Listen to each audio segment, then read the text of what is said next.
Okay, so today I want to go through a bombshell article that I found recently when I did some research on another video. And this article is called The Myth of Pervasive Misogyny by Corey Clark and Bo Winegard. And this article is actually pretty good in my opinion and lays out a lot of facts that we men's rights activists are talking about for years, for decades, right? That misogyny is largely a myth. It is actually barely existent, and meanwhile, misandry is actually pervasive, right? The hatred and bias and prejudice against men and boys is really abundant in our society and not misogyny. So, I just want to go through this article together with you and uh, comment a little bit on it. I think it is an important article. I might also critique it here and there because I do think there is some slight tradcon influence in this article, but I think it's overall decent. Okay. Many feminists and progressives, now here's already first thing, I wouldn't lump feminists and progressives together, but that's another point. Many feminists and progressives argue that the West is plagued by pervasive misogyny. In fact, this claim is made with such frequency and is so rarely challenged that it has become part of the left's catechism of victimhood. Now, again, I wouldn't blame it all on the left, but okay. Repeated by rote without a second thought. The only real question is how powerful and pernicious the misogyny is. Real-world data, however, suggests a different narrative, complicated by the fact that men have worse outcomes in many domains. For example, they are much more likely to be incarcerated, to be shot by the police, to be a victim of violent crime, to be homeless, to commit suicide, to die on the job or in combat than women. Furthermore, they have a shorter life expectancy and are less likely to be college educated than women. Although these and similar data can be reconciled with the pervasive misogyny theory, I wouldn't say that they can be reconciled with the pervasive misogyny theory because these examples of male disadvantage are in many cases a direct result of society favoring women over men, right? So, for example, uh, men committing suicide in higher rates than women definitely correlates with the fact that men are mistreated by society in favor of women, right? For example, in the divorce courts, right? Men have higher suicide rates after divorce than divorced women. So again, this actually refutes misogyny theory. But whatever. They should at least give pause to the open-minded. The best data from contemporary social science tells a rather different story and suggests that the very persistence of the pervasive misogyny narrative is itself a manifestation of the opposite. Society is largely biased in favor of women. Exactly. So the society's obsession with how supposedly women have it bad and how there's pervasive misogyny supposedly is exactly a reflection of how much society actually cares about the well-being of women and how much it panders to women and caters to women and wants to protect and provide for women. So, yeah, exactly. So, just like the article stated, the pervasive misogyny narrative, and that literally everyone just spouts misogyny and this is their favorite word, and you see these evil misogynists around every corner. Meanwhile, ignore misandry entirely, and many people don't even know what the term misandry actually means. Yeah, it just shows you where the priorities of society really lie, right?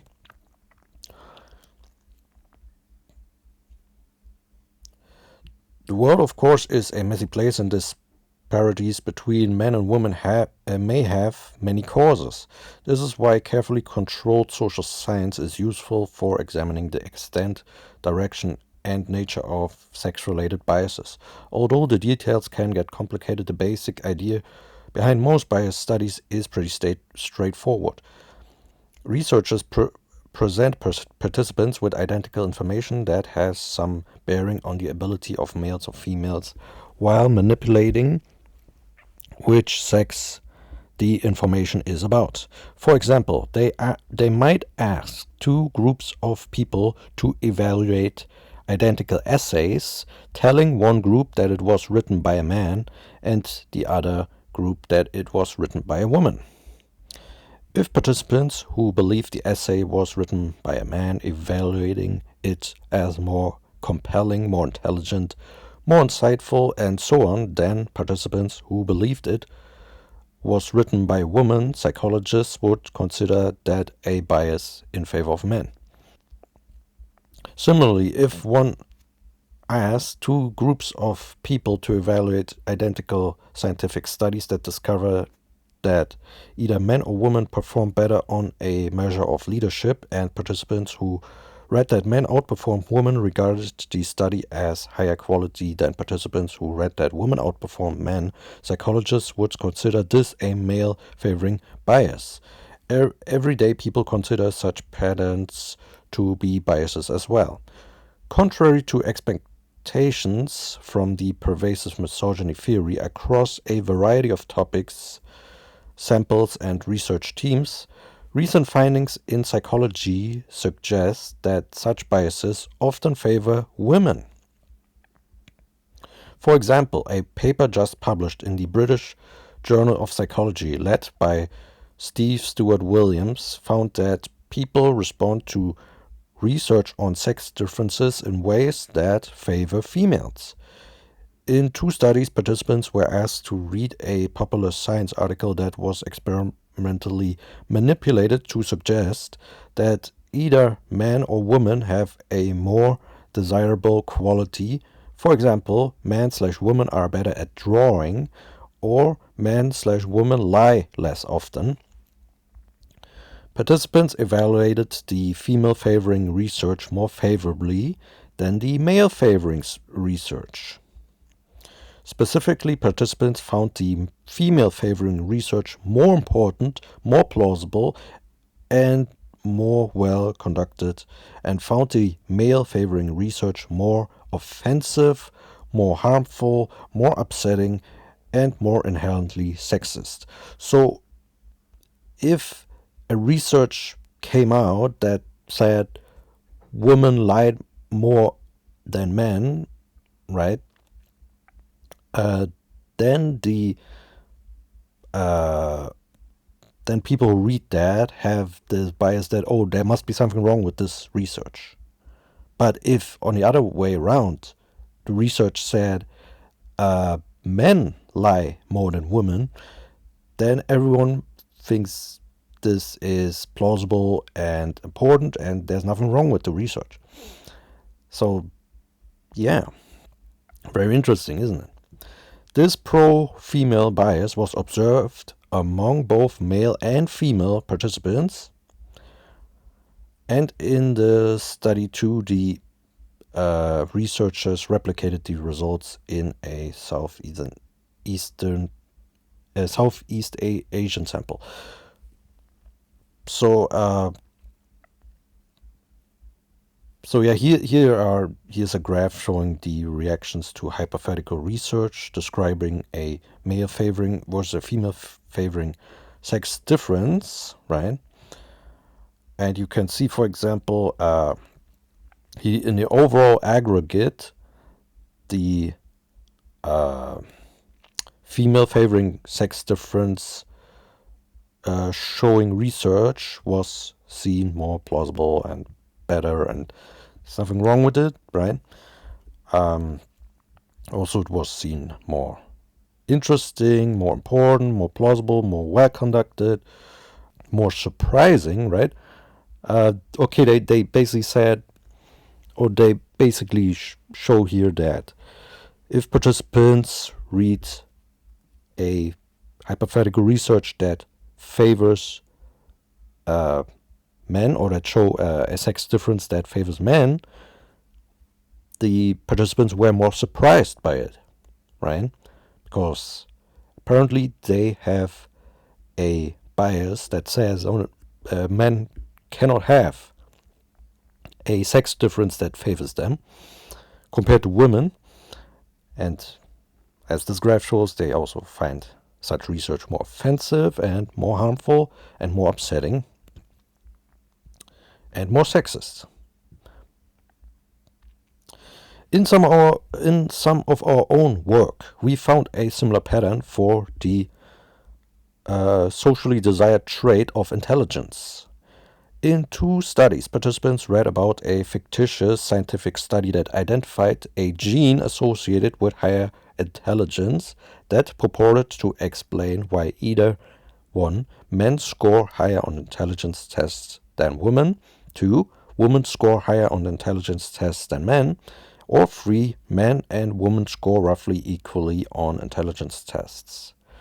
Participants evaluated the scientific study to be similarly credible when it drew the conclusion that men and women score equally on intelligence tests, and when women were said to score higher than men, but participants found the study less credible when it suggested that men score higher on intelligence tests than women.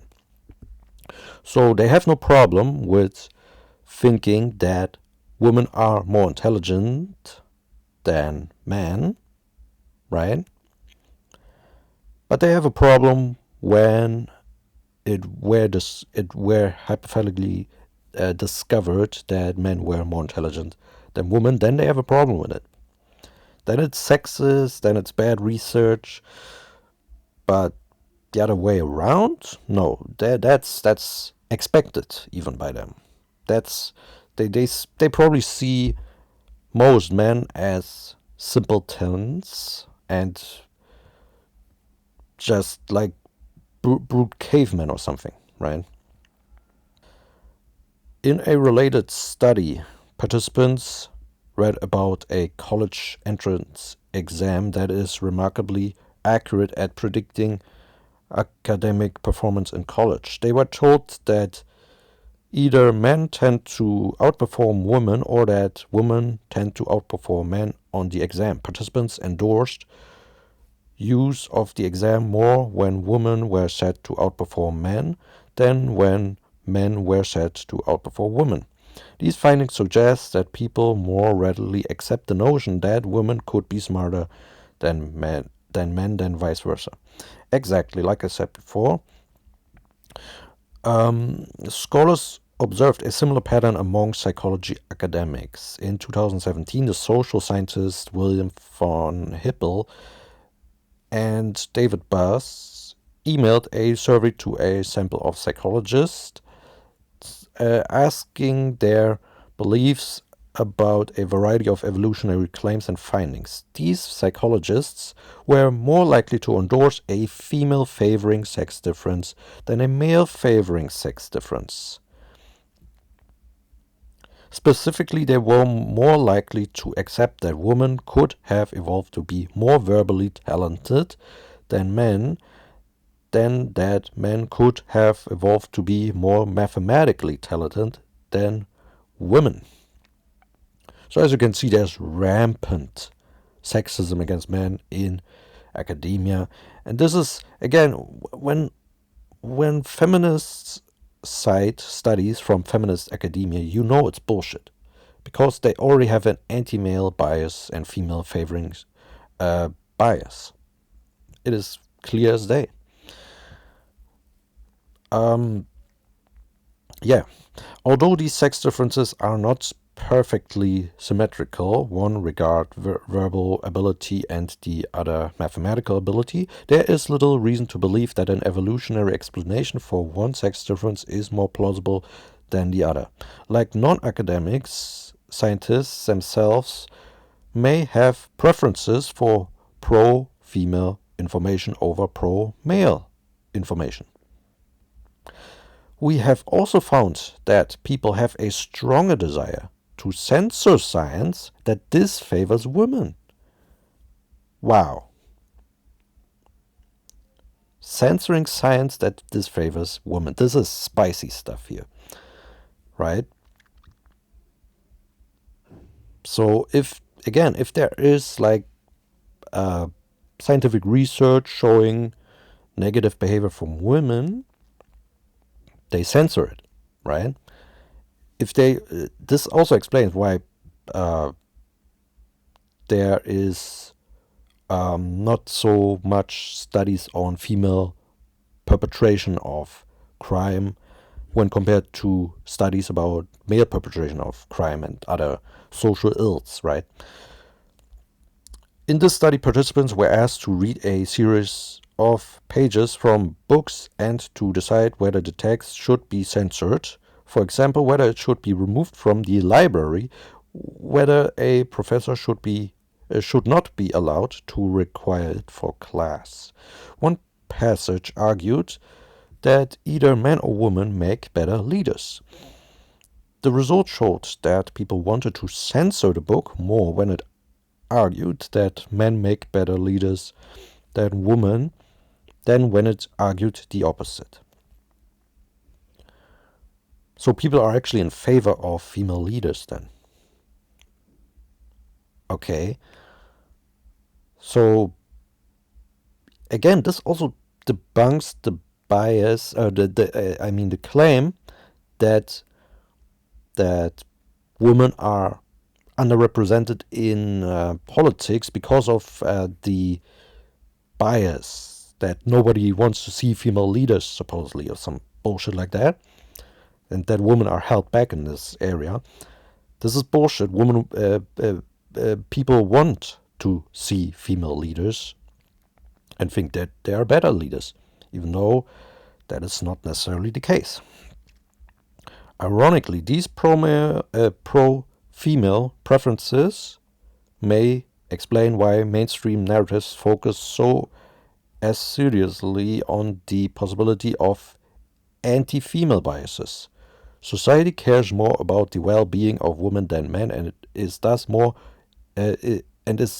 less tolerant of disparities that disfavor them. Exactly, and also they make shit up. Of course, they again the example of the pink tax, for example, is they just make shit up instead of focusing on actual oppression, right?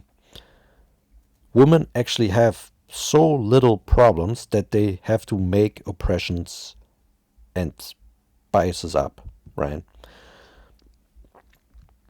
A series of studies led by Katharina Block found that people care more about female underrepresentation in careers than male underrepresentation. In one such study, for example, participants were told that a particular career was dominated either by men or women. Participants were then asked whether policies and programs should be put in place to encourage whichever group was underrepresented to enter that career, and whether efforts should be made to actively recruit the underrepresented group. Participants were more likely to support this social action when women were underrepresented than when men were. So like I said before, society caters to women, right? Moreover, when the career was said to be accompanied by a high salary, people were more likely to say that prohibitive norms were blocking women from entering the male-dominated career than that prohibitive norms were blocking men from entering the female-dominated fields. So people are more likely to believe that external barriers explain women's underrepresentation in desirable careers than men's underrepresentation. These findings suggest that when real-world disparities exist between men and women, people are more likely to care and more likely to try to engage in corrective behavior when women are at a disadvantage. One explanation of these pro-female biases is that humans may have evolved a general protectiveness of women. Also, a quick note about the female underrepresentation in desirable careers. This has something to do with women just avoiding stress, right, and letting the men do the work. Okay. This also there's studies that show women are less likely to take career risks, right? Which risk taking is associated with getting ahead in careers. Women are less likely to do that. I will also go into a study that shows this in another video. Indeed, numerous reports over the past few decades have shown that people have more sympathy for female than male suffering. For just a few examples, people are less willing to harm a female than a male. Women receive more help than men. Those who harm women are punished more severely than those who harm men, and women are punished less severely than men for the same crimes. Such findings contradict the concept of himpathy introduced in philosopher Kate Manny's successful book Down Girl, The Logic of Misogyny. So yeah, basically a feminist quote-unquote philosopher which pushes bullshit concepts like himpathy. There's no such thing. Yeah, anecdotes can create an illusion of excessive sympathy for men, but more systematic analyses suggest the opposite. People are vastly more sympathetic toward women. The success of Manny's book might indeed be a manifestation of these very sympathies, because people are more alarmed and disturbed by the possibility of a bias against women than against men. So yeah, basically Manny in her book, she cherry-picked a bunch of anecdotes, right? But omitted any case in which more sympathy was actually shown towards the suffering of women. Concerns about women's well-being are so strong that researchers often frame pro-female preferences and biases as harmful to women. Yeah, that's the famous benevolent sexism, right? So yeah, this is how they fool you, right? For example, in a series of studies led by Lily Jampol, researchers asked participants to evaluate essays and give feedback to the author. Participants who then discovered the essay writer was female were more likely to adjust their performance evaluations upward than participants who were told the essay the essay writer was male. Wow. Again, this is also in line with the fact that teachers are giving girls better marks and boys worse marks on the basis of their gender, even though the performance in schools is similar, and the learning habits are similar. This paper was entitled, quote, "The Dark Side of White Lies in the Workplace, Feedback to Women is Upwardly Distorted," highlighting the potential harmful consequences of providing softened or distorted feedback to women. Wow, so so basically this paper was then framed to say that this is a pro-female bias is harmful to women. That is, wow. It's called privileged whining, basically. Of course, it is possible that overly positive feedback harms women in the long run, but it might also help them, for example, if it boosts their confidence or if evaluators internalize the flattering feedback. Yeah, I mean, many feminists actually lament that women are told to be less worthy or something, right? But then they also cry on and on about when things are said about women that actually boost their confidence, right? So it doesn't matter how society treats women, feminists will always find that it is supposedly harmful to women, even though they have all the advantages.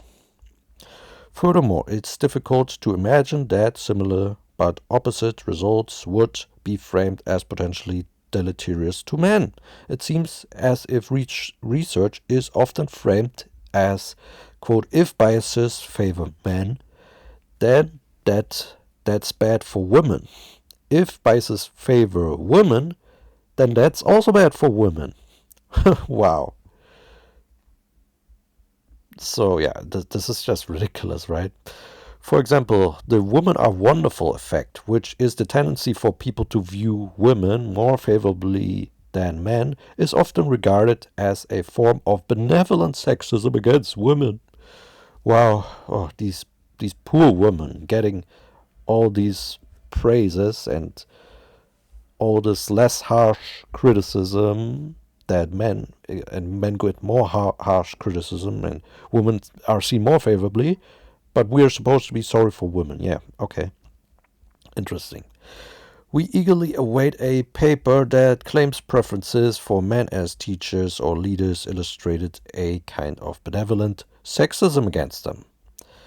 Exactly. Though not exhaustive, the table below summarizes findings from numerous studies demonstrating biases and attitudes that appear to favor women. Now, this is really the part of this article that is actually a highlight, right? Because now we get into a table with just a long list of pro-female biases, which exactly disproves the notion that there's some rampant misogyny in our society.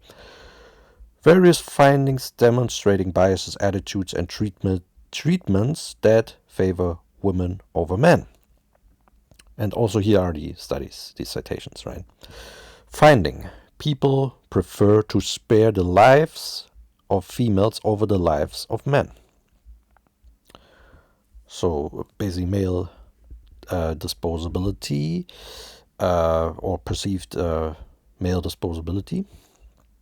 People support more social action to correct female underrepresentation in careers than male underrepresentation.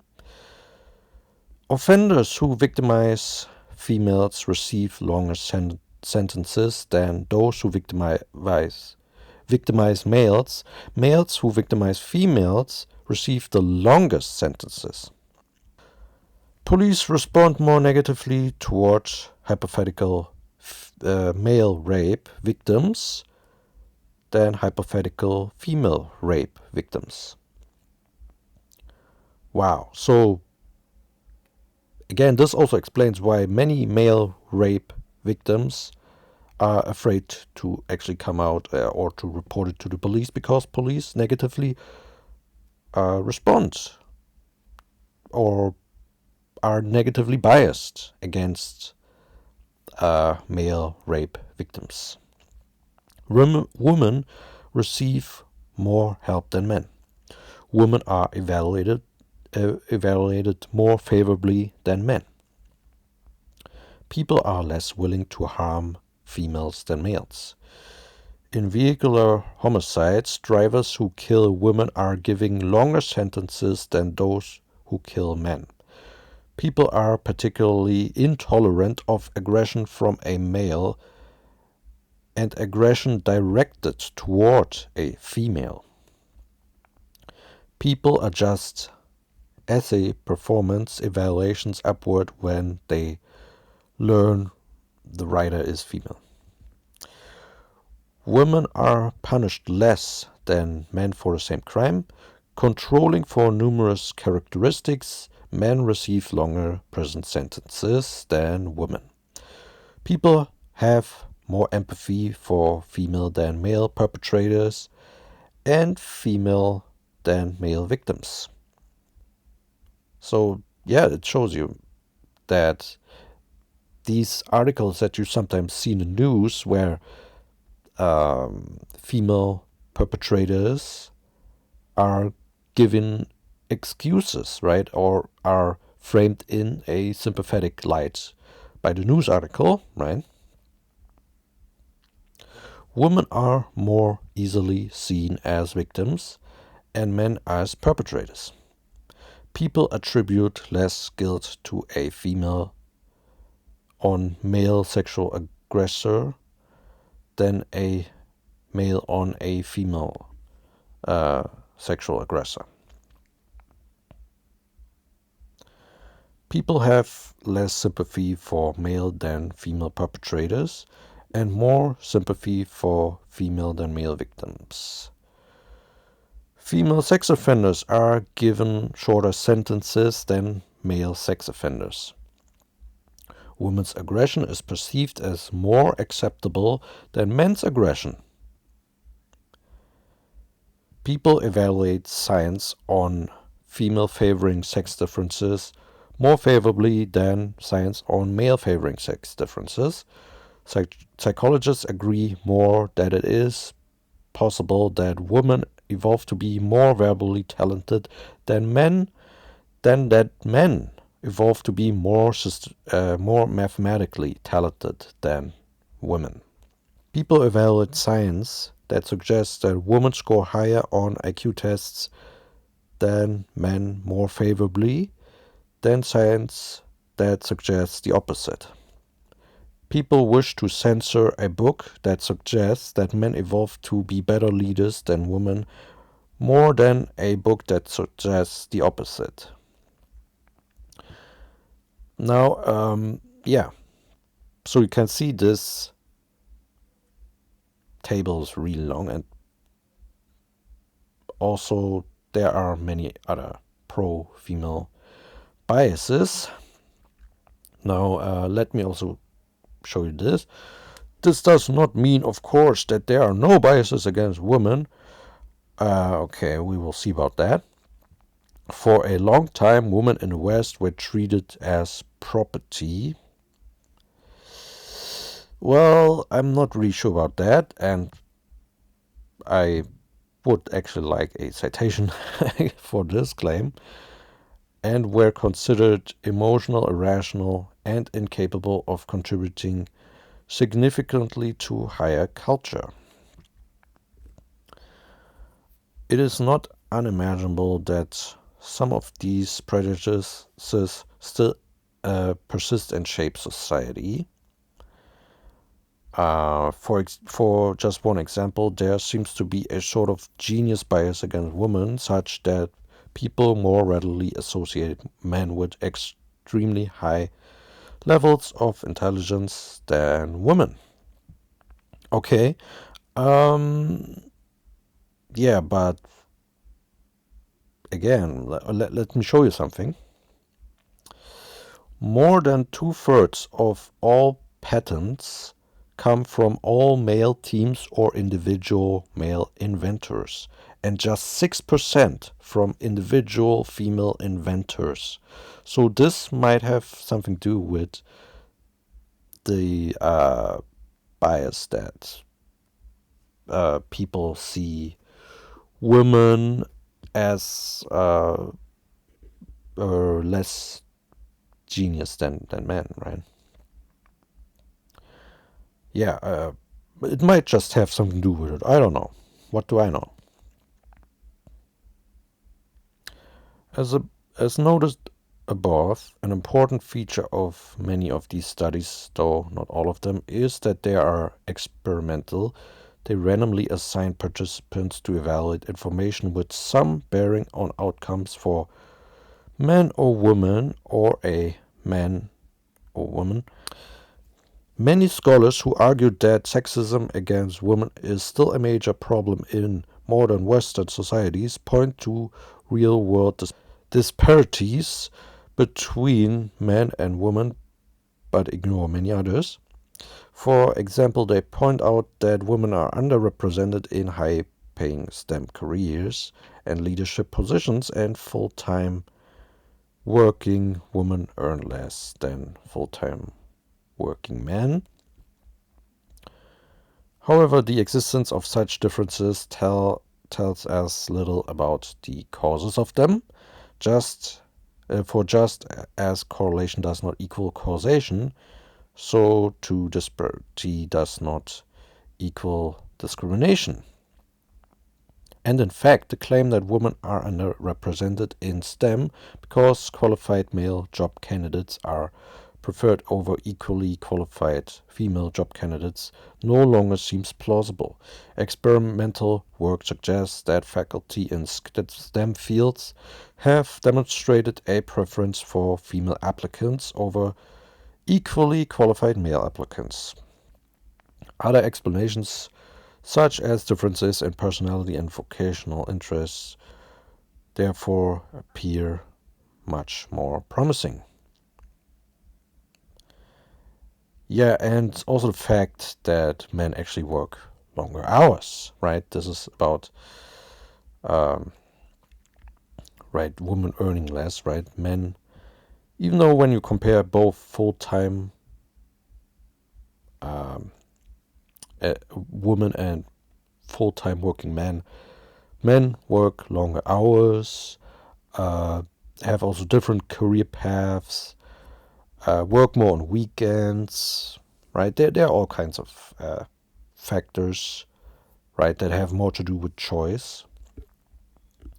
But yeah, on the whole gender pay gap, this is something for its own video where I will put this bullshit to rest. Yeah. Also, something that I also noted in one of my videos, a Google Scholar search for misogyny yielded over 100,000 results, where a search for Misandry yielded only 2,340 results. So yeah, basically research is more interested in so-called misogyny and is just obsessed with this topic actually, and sees misogyny pretty much everywhere, right? Yeah, but yeah, this is actually a decent article overall. An important article. I will link it in the description. The pervasive myth, the myth of pervasive misogyny. Very, very decent article. And I also want to add something to this that I also found. That men, for example, face more sex discrimination when job hunting, right? Men are more likely to face sex and gender discrimination when applying for jobs than women, according to a US study of 3,000 job applicants. And this is also, it shows you also that men being highly unemployed has also much to do with discrimination, right, against men. But yeah, you can read this also yourself. So yeah, I think that these two articles are very important, and I will link them in the description. And I think we can now finally put this to rest that there's rampant misogyny in our society. There is, in fact, rampant misandry in our society. The evidence is just mounting.